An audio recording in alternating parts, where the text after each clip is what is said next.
Now to a CBS News investigation into a looming threat to the U.S. airline manufacturing industry. Boeing could lose one of its biggest markets now that China is out with its own version of the 737. CBS's Kris Van Cleave reports how that jet was developed, and it reads like a spy novel.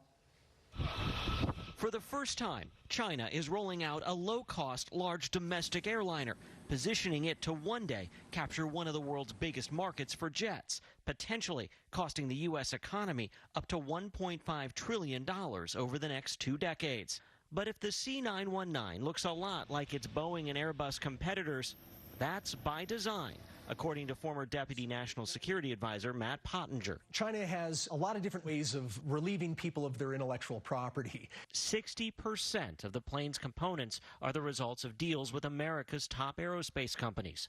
But that access to the massive Chinese market comes at a price. If you want to sell stuff to 1.3 billion people in China, you're going to have to give us the blueprints for your goods. And in some cases, it wasn't that it was sold to them on the market, but rather provided through industrial espionage. How strong is the link between Chinese espionage and the C919? It's directly related. Bill Evanina was America's top counterintelligence official when a 2019 CrowdStrike report revealed one major focus of Beijing's spycraft: components of the C919. Do you feel like they stole an airliner? I don't feel that way. I think that's a fact. U.S. investigators proved Chinese intelligence officer Xu Yanjun focused on American aviation companies.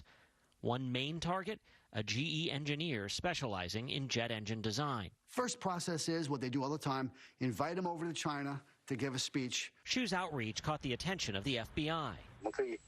Speaking in Chinese, Xu asked the employee to bring his company laptop and carry the stuff along.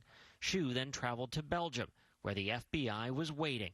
Late last year, he was sentenced to 20 years in a U.S. prison for spying. It's the first time ever where we sentenced a known intelligence officer running a cell collecting aviation technology to benefit the civilian and military apparatus of the Communist Party of China. It was monumental. Still, without FAA approval, the C919 isn't likely to land at a U.S. airport anytime soon.